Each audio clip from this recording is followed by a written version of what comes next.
Dans le centre historique de Paris, à 2 pas du Louvre et du Jardin des Tuileries,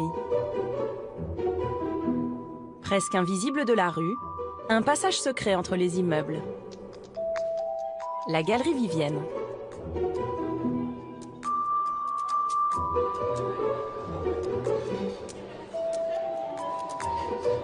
Il est midi, l'heure du coup de feu pour ce bistrot tenu par Christian et sa fille Agathe.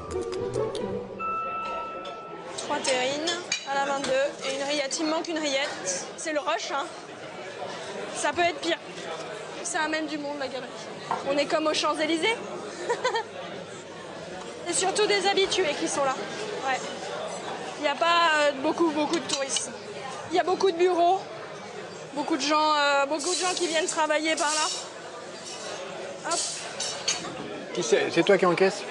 Oui, c'est moi qui encaisse. Et voilà. Merci beaucoup. La galerie, ça fait partie de moi. Ce bistrot, je l'ai connu depuis que je suis petite. On fêtait Noël avec ma grand-mère ici. Pour le moment, je ne me vois pas partir ailleurs. C'est comme à la maison. Ce restaurant populaire est tenu par la même famille depuis plus de 50 ans. À l'intérieur, tout est d'époque. Du Sky, du Formica, rien n'a changé depuis les années 60, quand la mère de Christian était aux manettes. Voilà ma mère, qui est au comptoir. C'est l'empreinte familiale, c'est la mémoire. Il y a eu mes parents avec mon aide. Et maintenant, il y a ma fille Agathe qui est dans les starting blocks pour reprendre. 3 générations, c'est une belle performance. C'est assez rare. Christian avait 10 ans quand ses parents ont racheté cette affaire dans le passage. Je m'en lasse pas depuis que je suis gosse. C'était un peu mon terrain de jeu, quoi. Je me souviens, je faisais du patin à roulettes dans la galerie. C'était incomparable au niveau de la glisse par rapport au trottoir, par exemple. Bon, c'était interdit. J'avais la gardienne qui me guettait. Mais enfin bon, elle n'était pas si méchante. À l'époque, je regardais pas vraiment le décor. Vous savez, les gosses... Bon, c'est vrai que maintenant, je lève un peu la tête. C'est vrai que cette galerie, elle est belle. Je me sens privilégié d'être là, quoi. La Galerie Vivienne est l'un des 17 passages couverts qui subsistent dans la capitale. Tous construits sur la rive droite de la Seine, dans les quartiers riches, ils ont connu leur âge d'or au XIXe siècle. À l'époque, Paris est sale et boueux. Des architectes imaginent alors des rues coiffées d'une verrière pour permettre à la bourgeoisie de faire ses emplettes à l'abri du froid et de la pluie. C'est l'ancêtre de la galerie commerciale, une révolution. 2 siècles après leur construction, les passages, aujourd'hui inscrits monuments historiques, continuent de faire rêver. Comme ces futurs mariés, venus tout spécialement de Lille. En fait, on voulait un passage couvert.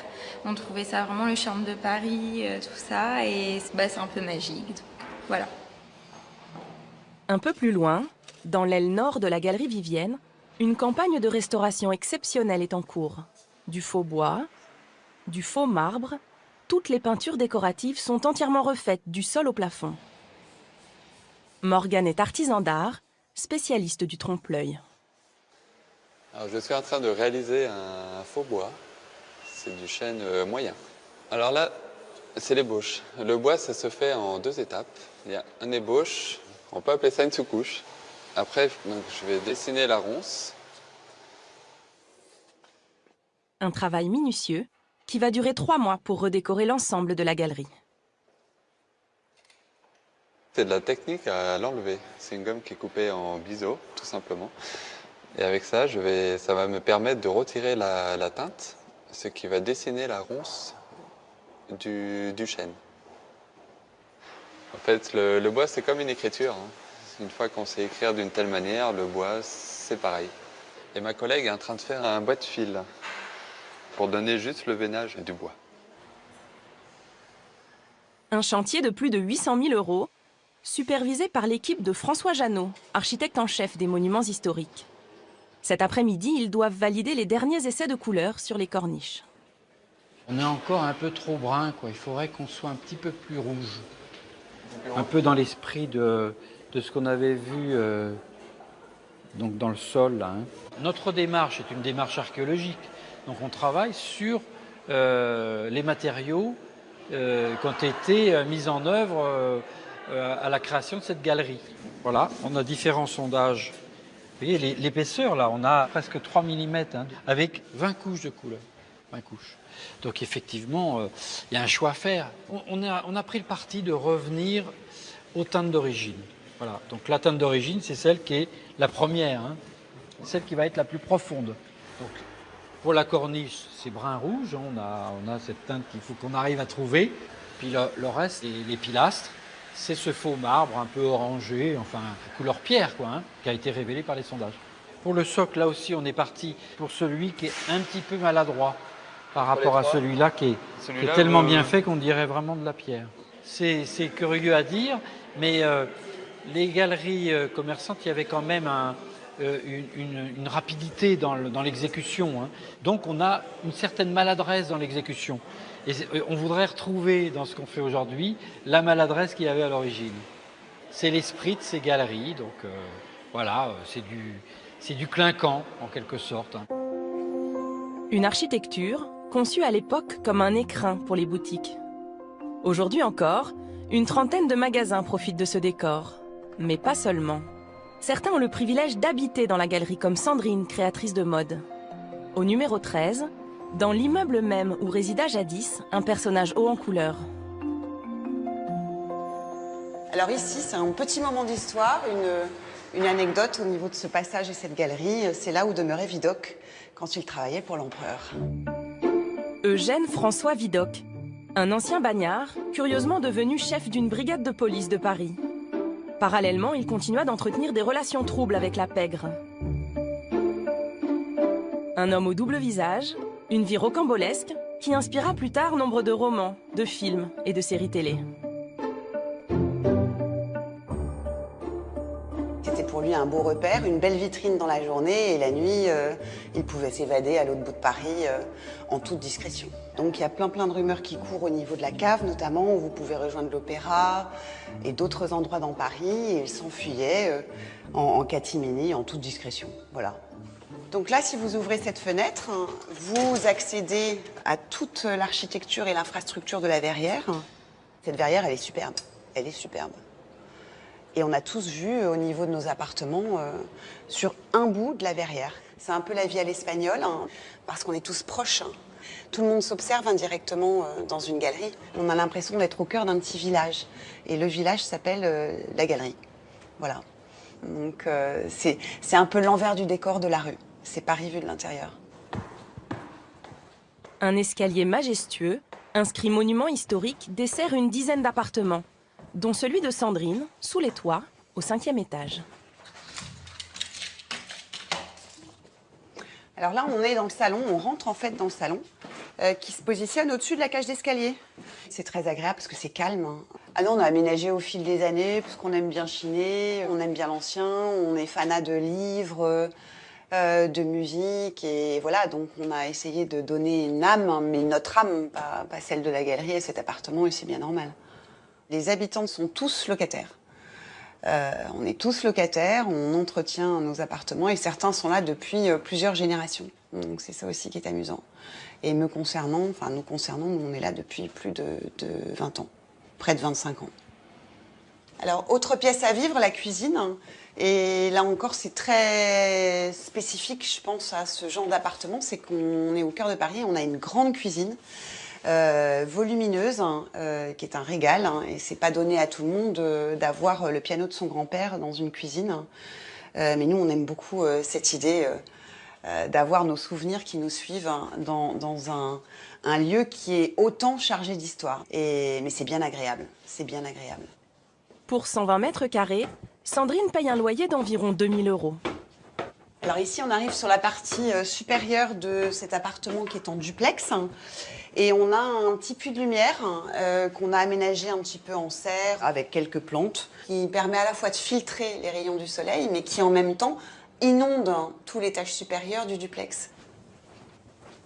Alors ici, vous êtes dans la chambre qui est exposé au nord, sous les toits, avec une petite anecdote au niveau de la salle de bain. Ce sont des poutres qui proviennent de la galerie, des greniers, qui ont parfois quelques dessins. Et là encore, c'est chargé d'histoire, c'est amusant, c'est un beau clin d'œil aussi à cette bâtisse et à ce bel immeuble. On est très très attaché à ce lieu et on y a développé quelque part une relation particulière. C'est ça, habiter dans un passage, au cœur de Paris et au cœur du vieux Paris.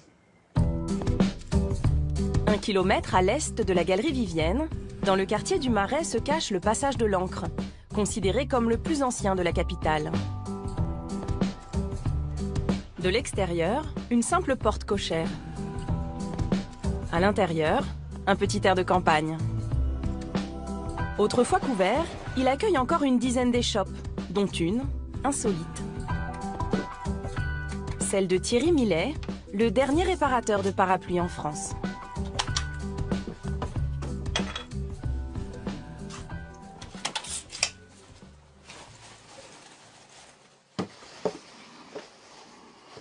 Ce sont des parapluies pour des professionnels qui vous demandent de les réparer pour leurs clients. Voilà, ça c'est un beau parapluie. Regardez comme c'est beau ça. C'est très joli petit singe.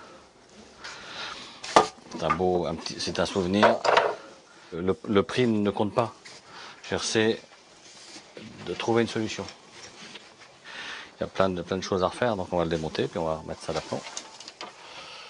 Dans le concept du parapluie, si on les fait réparer, c'est que d'une part, ça coûte moins cher que d'en racheter un neuf, donc sauf cas un peu exceptionnel. La seconde raison, c'est j'y tiens, c'est celui-là. Hein. La troisième raison, c'est un parapluie que vous avez acheté qui n'est pas de bonne qualité que vous jetez, c'est pas recyclé un parapluie, on fait un trou dans la terre, on le met dedans. Chaque année en France, on fait un trou et on met 15 millions de parapluies. C'est pas intéressant comme concept, donc autant de réparer. Par contre, il faut trouver les pièces, ça c'est plus dur.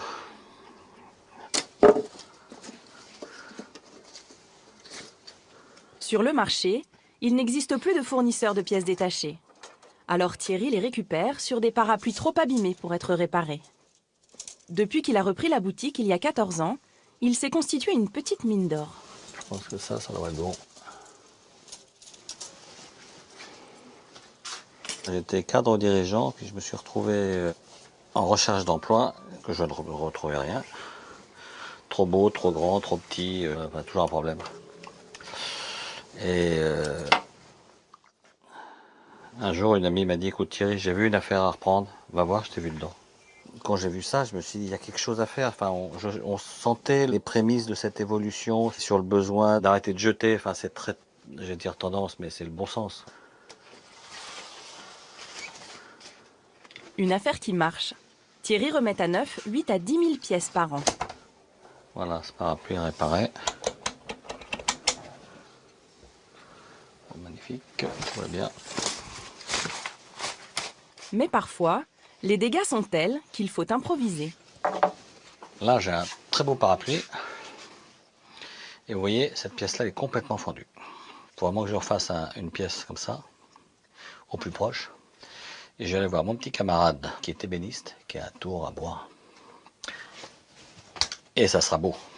On va essayer de se débrouiller. Let's go! Pour cette réparation spéciale, Thierry rejoint un artisan ébéniste qui travaille à 2 pas du passage de l'Ancre, dans le quartier des Halles, et qui lui aussi a pignon dans un passage. Et voilà, nous arrivons au passage du Bourg-l'Abbé. Là se trouve mon ami Lully. Une galerie restée dans son jus, qui abrite l'une des dernières menuiseries d'art de Paris. À sa tête, Yvan Lully.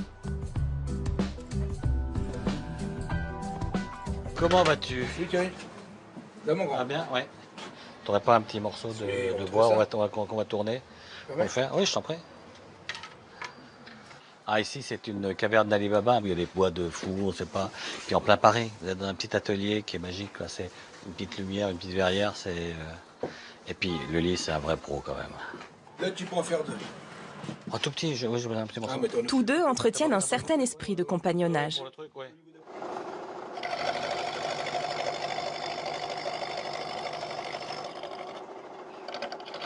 Thierry, c'est un copain, ici, il vient, il prend le sel, le poivre, il fait ce qu'il veut. Il est chez lui. Comme d'autres copains artistes, artisans, avec qui je travaille, on a besoin d'une pièce, j'ai besoin d'eux, on se tient. Communauté. Une petite communauté de quartier. Denis me donne très gentiment un petit morceau de bois. Quand il a besoin de quelque chose, un coup de main, n'importe quoi, je viens porter un meuble, c'est trop lourd. Enfin, il y a une entraide entre les gens du passage et il y a une entraide entre les artisans des différents passages. Il y a des vrais liens. En plus de cultiver ce côté village, les passages couverts sont tournés vers la ville.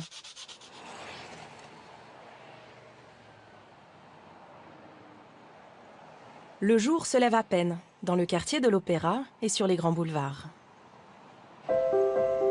Il est 7 heures, l'heure à laquelle les gardiens rouvrent les galeries. Les passages couverts sont des voies privées, fermées la nuit. Les passants sont autorisés à circuler uniquement la journée.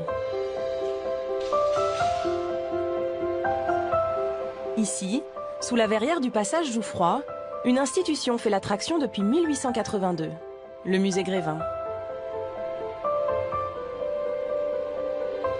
Dans les coulisses, avant l'ouverture au public, un étrange ballet autour des 200 personnages de cire. Des petites mains s'activent pour mettre en beauté les célébrités, comme Barbara qui est coiffeuse. Je coiffe Laetitia Casta. Je rafraîchis un petit peu son chignon.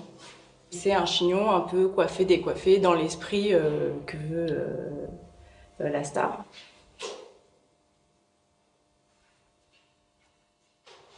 T'as fini, Barbara? Ouais, c'est bon. Clémence, elle, est costumière.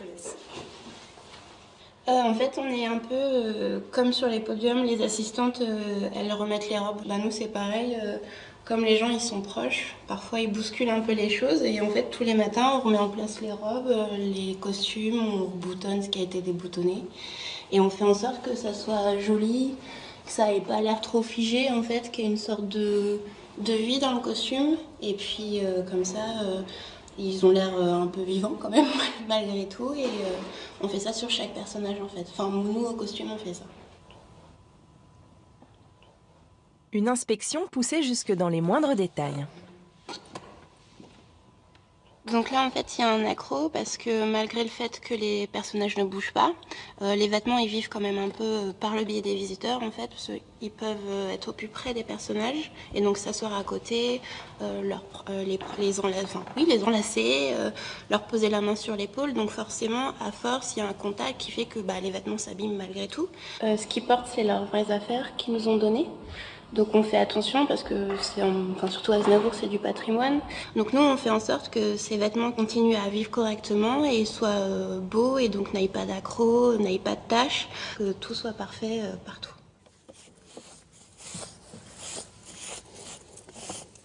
Comme ils bougent pas, ils prennent un peu la poussière. Donc on les dépoussière un peu. Oui, c'est fini.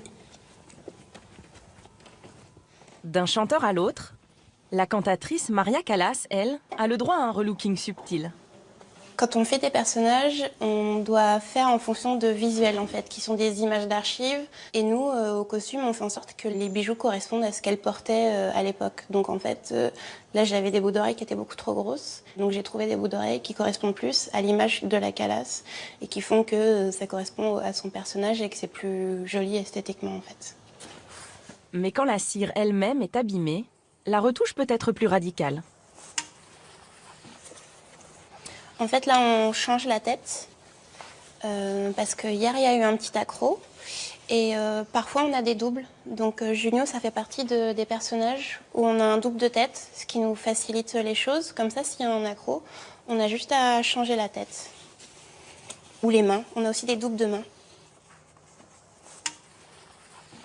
En fait, ils sont en kit. Et on les assemble et on les désassemble. La réparation demandera plusieurs heures de travail et se fera sous les toits, dans les ateliers. La cire, c'est l'âme de Grévin. Il faut 6 mois pour fabriquer un personnage avec le même savoir-faire qu'au XIXe siècle. Le visage est entièrement modelé à la main par des artistes sculpteurs. les cheveux implantés un à un pour rendre l'illusion parfaite. Eric est chargé des raccords maquillage en cas d'accident, comme ce matin avec Gérard Jugnot.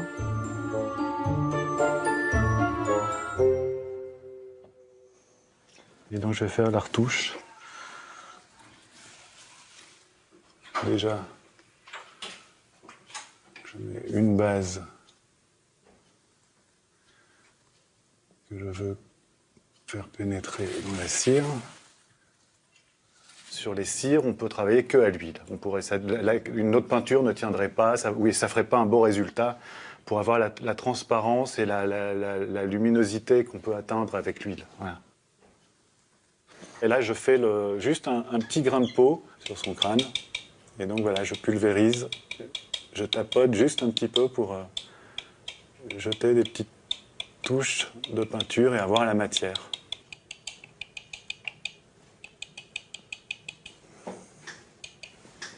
C'est important que les ateliers se trouvent vraiment au-dessus du musée parce que toutes les restaurations se font dans l'urgence le matin. Donc si en plus il fallait faire du transport, protéger, les emmener, les restaurer, c'est impossible. Donc que l'atelier soit au-dessus, c'est obligatoire tant que le musée doit ouvrir à 10 h. Sur le boulevard, plus que quelques minutes avant l'arrivée des premiers visiteurs. À l'intérieur, les ultimes ajustements.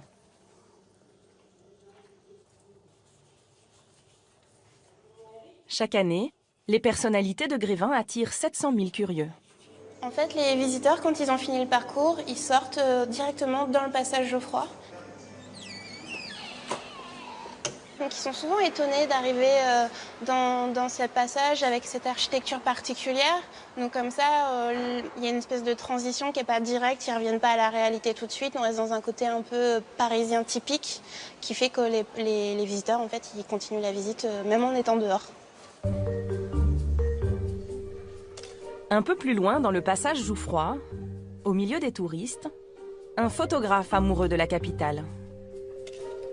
Gilles Targa prépare un livre sur les lieux cachés de Paris qui fera la part belle au passage. C'est jamais pareil. D'une minute sur l'autre, c'est jamais pareil. Graphiquement, c'est passionnant et c'est quand même quelque chose qui épate le monde entier. Ces passages couverts, c'est assez unique. Ce sont des lieux qui sont intemporels. Et on est dans un ressenti parisien qui est proche de ce qu'on peut lire dans Balzac ou dans Zola, qui renvoie à l'histoire de Paris, l'histoire de la littérature, l'histoire en général. C'est l'âme de Paris. Ce matin, il cherche des points de vue étonnants. Il a eu l'envie de découvrir le seul hôtel construit au cœur d'une galerie. L'hôtel Chopin, tenu par Marie-Lise. Bonjour madame. Monsieur. L'hôtel donc est ouvert depuis 170 ans. C'est l'un des plus vieux hôtels de Paris, puisqu'il date de 1846, avant le développement des voies de chemin de fer. Il n'y a pas de serrure à la porte de l'hôtel. Il est ouvert 24 heures sur 24, 7 jours sur 7, depuis 1846. Il y a la chambre 310. D'accord. Ok, super, 310. Bon, je vous emmène. On y va. Donc, je vais vous montrer une chambre qui donne sur les toits, qui est juste au-dessus de la verrière. Hop, allez-y. Entrée. 2 étoiles. Il n'y en a plus beaucoup des 2 étoiles hôtels un petit peu de charme, à 2 pas de l'opéra, qui ont du cachet et une histoire. Alors, voilà la vue sur les toits. Hop.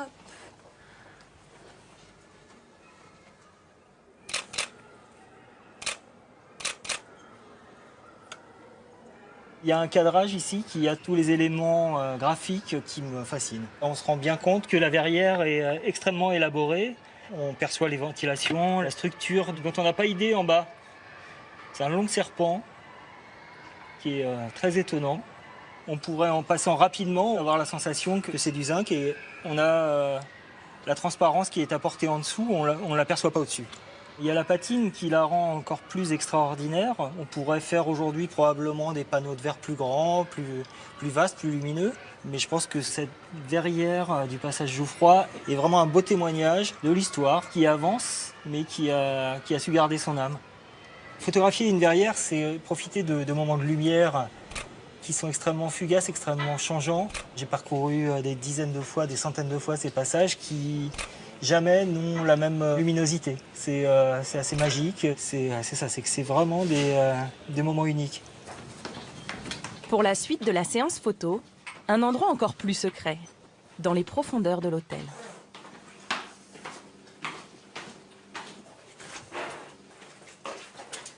Alors, on est au deuxième sous-sol. Ah, on est en plein dans les mystères. Donc, on se situe sous la réception exactement. Et là, on entre dans le passage souterrain qui est sous le passage Jouffroy. Chaque porte correspondant à la cave de chaque commerce. Chaque porte est un commerce. Voilà, exactement. En fait, c'est l'ancienne voie moyenâgeuse qui était pavée. Ah oui, il y a les pavés, il y a le caniveau et les pavés. Voilà, sur laquelle ils ont construit le passage Jouffroy. On a vraiment l'impression de marcher sur les traces des Parisiens du Moyen-Âge. Alors, il y a quelque chose qui est assez rigolo, c'est que le passage était chauffé à l'époque, dès son ouverture. Donc en fait, il y avait ici des gros conduits métalliques qui passaient et qui soufflaient de l'air chaud à travers les grilles. Et qui chauffaient le passage. Ça permettait aux clients aisés de faire du shopping au chaud. C'est tout à fait étonnant et je me suis toujours interrogé sur qu'est-ce qu'il y avait sous ces grilles. Aujourd'hui, je suis comblé, je l'ai vu. Je regarde passer les gens. C'est vrai que c'est assez insolite comme endroit. On se sent un peu comme une petite souris de pouvoir regarder les gens passer au-dessus de nous. Discrétion. Voilà.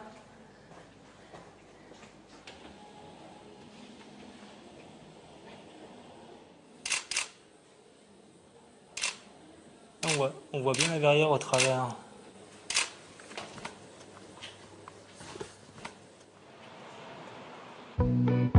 À l'air libre, dans le prolongement du passage Jouffroy, de l'autre côté du boulevard Montmartre, le passage des Panoramas. Historiquement le temple des philatélistes et des amateurs de cartes postales anciennes, la galerie a vu s'installer ces 10 dernières années de nouveaux voisins. De multiples restaurants qui bénéficient d'une terrasse couverte en toute saison.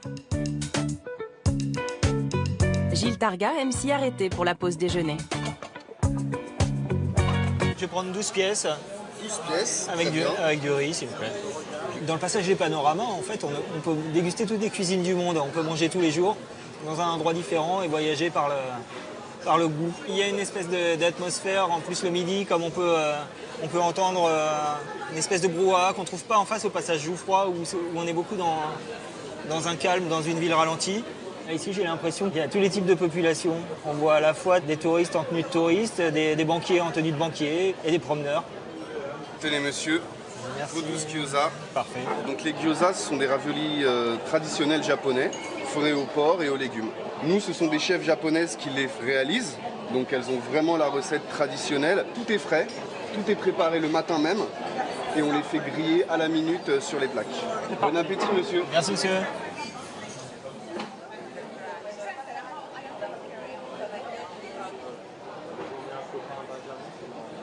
La viande est très bonne, très bien épicée, c'est excellent. J'avais jamais goûté les gyoza. Voilà, c'est les heureux hasards du passage où on s'arrête, où on essaye quelque chose, on découvre et on est ravis. À l'écart des restaurants, une galerie adjacente. C'est là que se cache l'entrée des artistes d'un des plus grands et des plus vieux théâtres de Paris. Charlotte, Éric et Alexandre sont comédiens. Depuis une semaine, ils sont à l'affiche d'Eureka, une toute nouvelle pièce de boulevard au Théâtre des Variétés. Il y a une chose très agréable, c'est qu'on est protégé. Et on a ce sentiment, en rentrant ici, qu'on est un peu protégé du monde extérieur.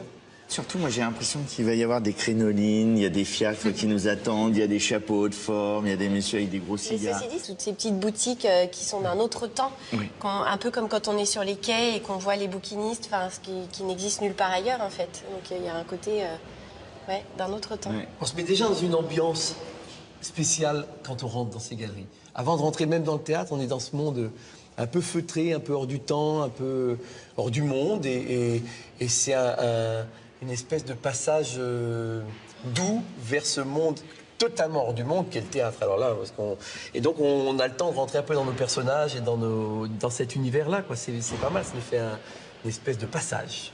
De passage. Je vous en prie. Merci. À l'intérieur, un théâtre à l'italienne de 800 places, avec ses 3 balcons, habillés d'or et de velours, classé monument historique. Construit en 1807, il a été entièrement restauré il y a 10 ans, avec un soin tout particulier pour ce lustre de 3 tonnes, tout en cristal. Le lieu a longtemps appartenu à Jean-Paul Belmondo et a vu jouer les plus grandes pièces de boulevard, avec des comédiens mythiques.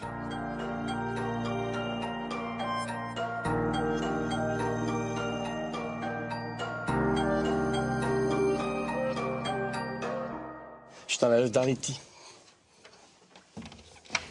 Mais les pas dedans. Bah moi j'ai le droit à Fernandel, donc voilà, c'est un immense artiste, c'est surtout un homme de music hall incroyable, qui avait une présence hallucinante. Et puis effectivement, quand on voit son nom, Pelle Fernandel, ça fait quelque chose, quoi. C'est un peu la première fois que ça m'arrive, j'espère que ce sera pas la dernière. Sur scène, moins d'1 heure avant le début du spectacle, c'est le branle-bas de combat. Sous la direction de Ricardo, le régisseur du théâtre, le décor de l'après-midi doit laisser place à celui du soir. Allez, on va sortir le décor là. On installe le 19h. Voilà. On fait attention quand même de ne pas tout casser. On a en gros 40-45 minutes pour tout changer. Tout est marqué, chaque chose à sa place. Et tout est marqué par terre, il y a des repères. Parce que la lumière, elle a été réglée par rapport à ça. Alors on met tout en place à chaque fois qu'on fait la mise, quoi. Hop là. Ici, c'est un théâtre où on a beaucoup de spectacles en même temps. On a 19h à 21h. Alors il faut toujours changer le décor en permanence, quoi. Et voilà. Ok. Les comédiens eux-mêmes ajustent les derniers détails. Je change la casquette, voilà. C'est-à-dire qu'en fait, quand tu prends ça par précipitation, à chaque fois la casquette tombe. Donc là, je la mets là. Hop. Et regardez, c'est sublime. C'est entre la Scala de Milan et le bistrot romain. C'est très marrant quand les amis, la famille viennent vous voir. La première chose qu'ils disent « Ah, il est beau ce théâtre ». Alors ils disent la pièce est super, c'est top, vous êtes géniaux, etc. Ça on n'écoute pas. Non, c'est juste merveilleux, quoi. Pour moi c'est le plus beau théâtre de Paris. Voilà. Alors je le dis aussi par chauvinisme, mais parce que j'y travaille. Il est 19h. Ultimes instants avant l'entrée en scène.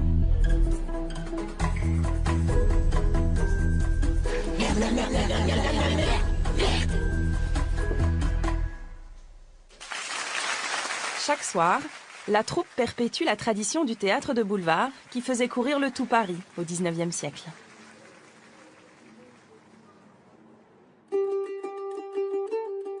En descendant les grands boulevards vers la place de la République, 2 passages très différents, Brady et Prado. Depuis les années 70, le passage Brady attire beaucoup de touristes pour son côté exotique. Sur 200 mètres se concentrent des boutiques indiennes et pakistanaises, épiceries, bazars et surtout des restaurants. Une cuisine traditionnelle bon marché qui vaut au passage le surnom de Little India, au cœur de Paris.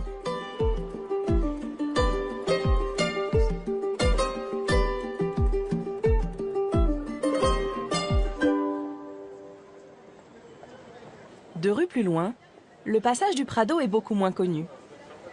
Il abrite essentiellement des salons de coiffure africains, une vingtaine collés les uns aux autres. Les clients viennent de toute l'Île-de-France, notamment les femmes, pour se faire poser des extensions, selon un savoir-faire unique que maîtrise Evelyne.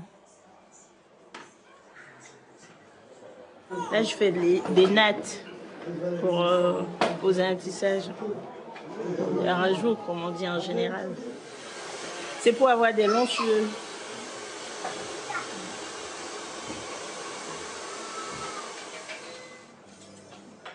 Ça fait 2 heures, 3 heures, donc il faut s'armer de patience après. Elle a des doigts de fée.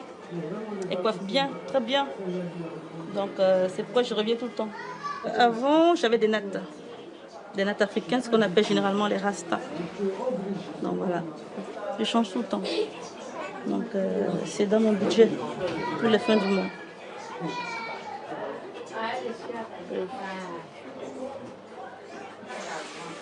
Ce sont des rajouts, des cheveux indiens. Les cheveux indiens. Là, je fixe avec du fil et de l'aiguille.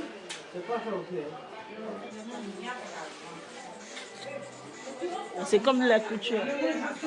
Il faut que ce soit serré fort par rapport au brushing, au shampoing, que ça ne tombe pas au fait. Ça fait pas mal, hein, du tout. C'est juste question de changer de coupe.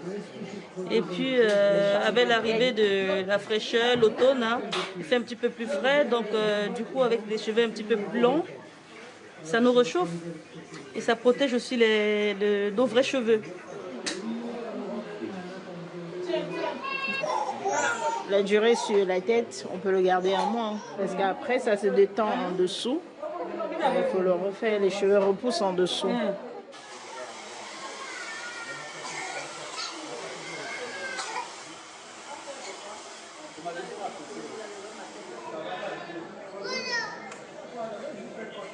Deux heures plus tard, changement de look.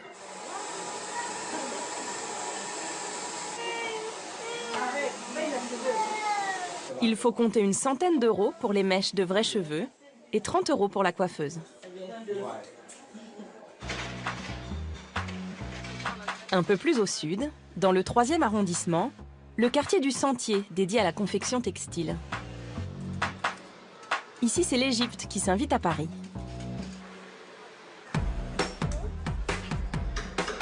Depuis quelques mois, le passage du Caire est plongé dans le noir. La verrière a disparu. À la place, un plafond de bois sur 400 mètres de long. Jean-Frédéric Grevet est architecte du patrimoine. Il vient contrôler l'avancée des travaux, la rénovation intégrale de la verrière, l'un des chantiers les plus techniques de sa carrière. Bonjour messieurs.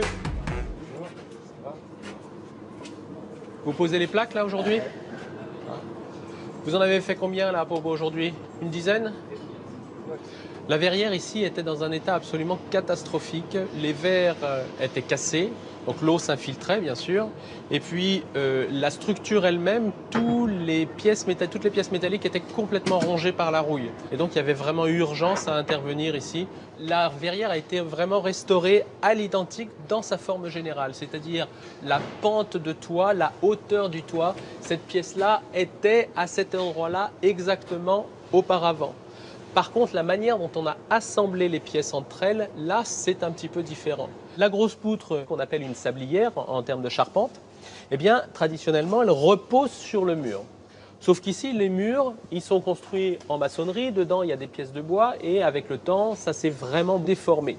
Donc, pour éviter de faire reposer trop de charge sur cet arc, finalement assez fin, eh bien, on a détaché très légèrement cette poutre et on l'a appuyée sur des zones précises, très solides. Ça fait en fait comme s'il y avait un poteau en dessous. Cette poutre, elle va enjamber l'arc sans reposer dessus, tout en gardant la physionomie ancienne. Chaque panneau de verre pèse 20 kg. Autrefois collés avec du mastic sur la structure métallique, ils sont aujourd'hui clipsés. L'innovation technologique ne s'arrête pas là. La matière du verre elle-même a été repensée. Ce verre est un verre très intéressant parce qu'au début du XXe siècle, on mettait ce qu'on appelle un verre cathédrale, c'est-à-dire un verre un petit peu irrégulier dans sa texture, avec une maille métallique à l'intérieur. Ce verre est interdit et il a fallu trouver un autre verre qui résiste à ces déformations. Donc on met ce qu'on appelle un verre sécurite, c'est-à-dire c'est le même verre qu'on a pour nos pare-brises de voiture. Ce sont 2 plaques de verre qui sont collées entre elles. C'est très résistant.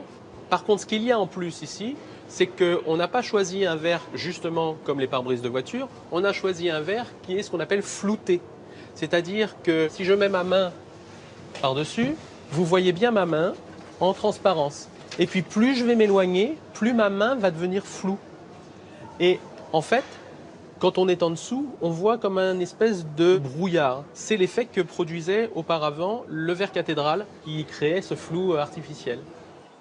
Le chantier va durer 2 ans. Coût total, 3 millions d'euros. Payé pour l'essentiel par les copropriétaires du passage, avec une subvention de la mairie de Paris. Là, on voit la moitié de la longueur principale déjà faite. La suivante ne va pas tarder. Restaurer un passage couvert, c'est aussi très très important pour le dynamisme économique. Parce que avant les travaux, le passage était sombre, en mauvais état, il pleuvait dedans. Aujourd'hui, déjà maintenant qu'une partie est découverte, eh bien, les gens ont récupéré un éclairage avec de la lumière naturelle, donc déjà plus un sens de la vie, hein, du mouvement. Voyant du neuf, les gens vont revenir plus facilement. Ça redonne de la vie à ces cœurs d'îlots qui étaient souvent un petit peu à l'abandon, un peu tristounets. Si tu n'étais pas là, comment pourrais-je vivre? Près des Halles, le passage du Grand Cerf était quasiment déserté dans les années 90 et a bien failli disparaître.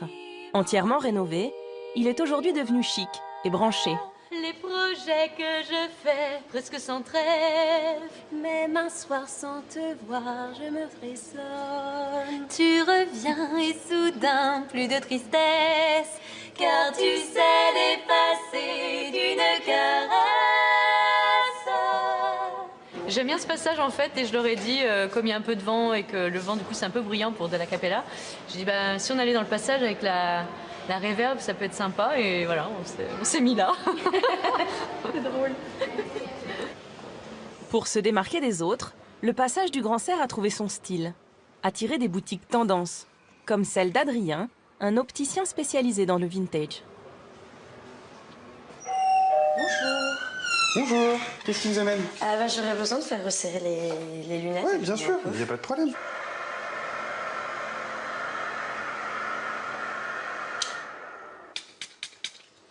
Dernier détail. Et voilà. Merci. Nickel. Parfait. Au-delà des lunettes, tout ce qui est vintage, c'est vrai que je trouve qu'il y a un petit côté un peu unique. Que j'aime bien. Mais moi j'adore ce passage, il y a plein de petites boutiques de créateurs. Là juste en face, il y a une petite boutique d'antiquité aussi. À chaque fois que je passe ici, je vais faire un tour après à celle-là. Donc ouais, non, il y a plein de petites boutiques assez originales. C'est sympa. Merci beaucoup. Merci à vous. À la prochaine. Bonne journée, Au à la revoir. prochaine, au revoir.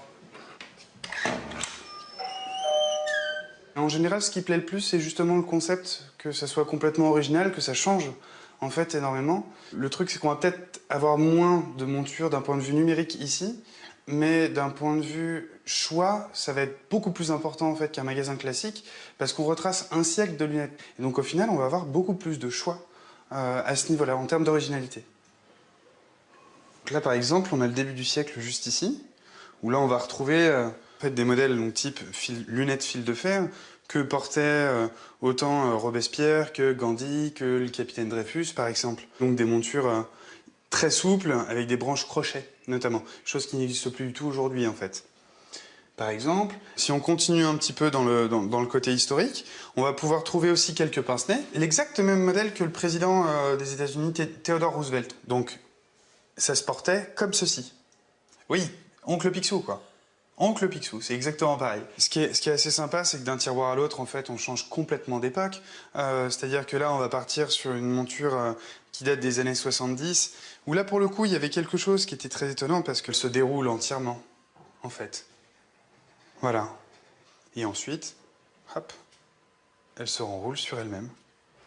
C'est pas le genre de modèle qu'on trouve très souvent, et c'est assez sympa, et surtout à montrer, et les gens apprécient aussi beaucoup de ce genre de choses. Après, on va se retrouver sur des modèles beaucoup plus iconiques, où là, pour le coup, on va avoir complètement un style Marilyn Monroe, qui est purement américaine, avec les finitions qui sont Tout ce qui manque là-dessus, c'est une Cadillac, quoi, en fait, avec, par exemple. Tout ça, ce sont des modèles qui n'ont jamais été portés. C'est le propriétaire du magasin qui a beaucoup voyagé en Europe et aux États-Unis pour remettre la main sur des stocks endormis. On a été déjà contacté pour avoir la chance d'équiper en fait Lambert Wilson et Audrey Tautou dans le film L'Odyssée, qui est un biopic sur la vie de Commandant Cousteau, et Nathalie Portman pour son prochain biopic sur la vie de Jackie Kennedy, donc qui portera aussi une de mes montures. Voilà, donc avec un peu de fierté quand même. C'est le bouche à oreille en fait qui fonctionne le plus. C'est le bouche à oreille parce que comme on n'a pas pignon sur rue, forcément on est nettement moins visible. Après, il y a certains guides aussi qui conseillent les passages à visiter dans Paris, en fait. Ça va être principalement ça aussi. On a pas mal de touristes, au final.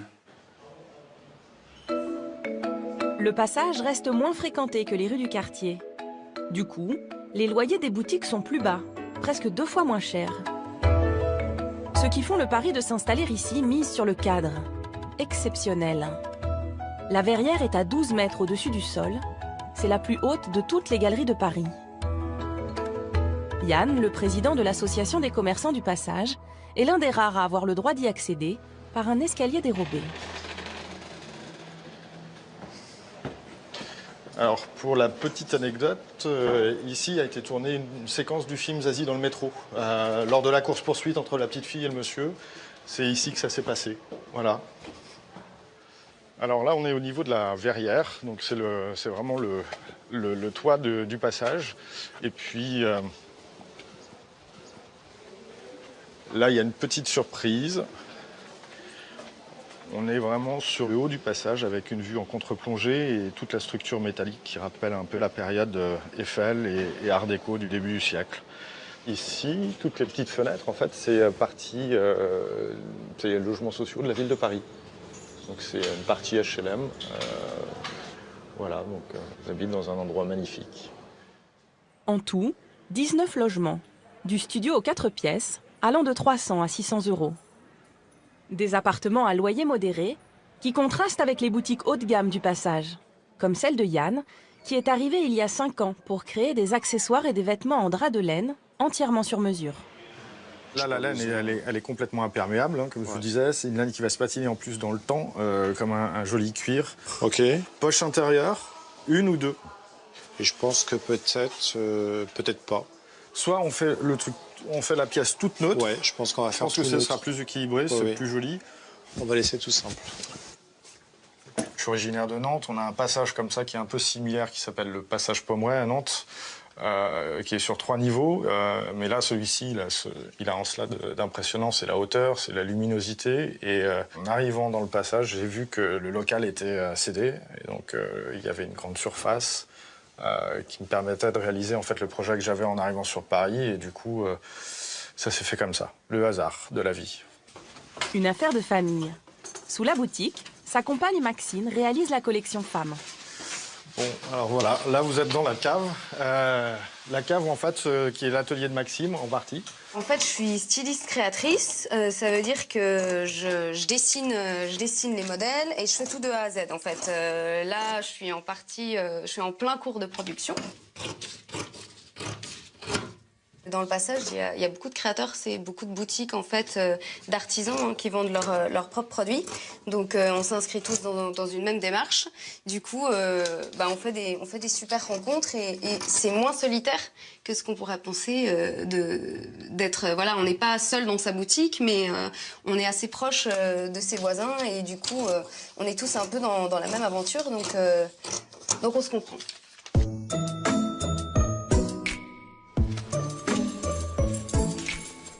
Il est 20h. Le va-et-vient des clients se termine.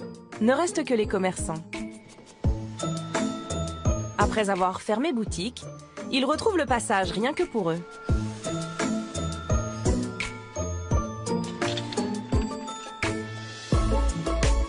Aujourd'hui, ils se réunissent tous pour fêter un heureux événement.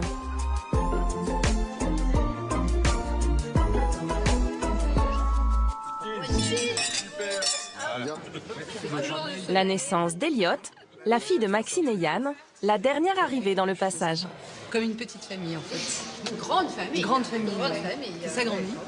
C'est vrai que c'est un peu, du coup, c'est un peu la mascotte parce que elle est pas mal là, on travaille ici, donc on s'organise quand même autour du lieu avec la petite, donc tout le monde la connaît bien. C'est toujours sympathique de se retrouver. Ah, mademoiselle. C'est comme un village, c'est plus sympa qu'un village, mais c'est la maison.